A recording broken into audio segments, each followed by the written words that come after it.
Méditation du 14 juillet. Le puits sans eau. Mon peuple a doublement mal agi. Ils m'ont abandonné, moi la source d'eau vive, pour se creuser des citernes crevassées, qui ne retiennent pas l'eau. Jérémie 2, verset 13, version Bible en français courant. Près du village, il y avait une femme abandonnée. Le puits qui s'y trouvait ne fournissant plus d'eau. Un homme décida d'acheter la ferme dans l'intention d'engager une équipe de forage pour ouvrir un nouveau puits. Un vieil agriculteur local suggéra au nouveau propriétaire: pourquoi ne pas nettoyer le vieux puits? Avant, il produisait de l'eau fraîche en abondance. L'idée était excellente. Les ouvriers commencèrent à travailler sur le puits. Ils enlevèrent la terre, le sable et les pierres, et après beaucoup de travail, ils finirent par le nettoyer. Quelques jours après le nettoyage, le vieux puits était à nouveau rempli d'eau fraîche et pure. De même, dans certains cas, l'esprit des jeunes est rempli de déchets, abus de réseaux sociaux, musique mondaine, films immoraux, jeux vidéo chargés de violence et autres débris qui les polluent. Par conséquent, les idées et les pensées pures, nobles et édifiantes ne circulent plus.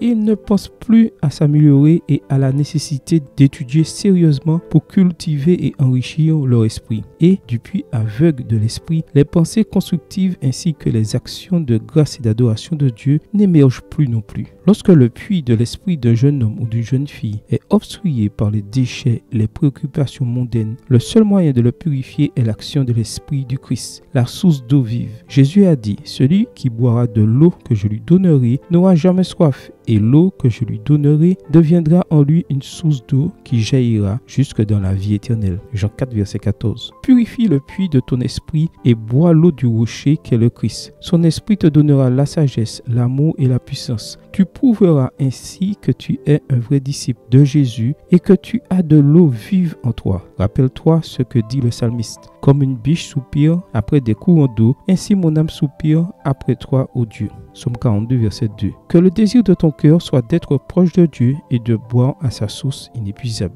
Amen. Bonne journée à toi et que le Seigneur te bénisse.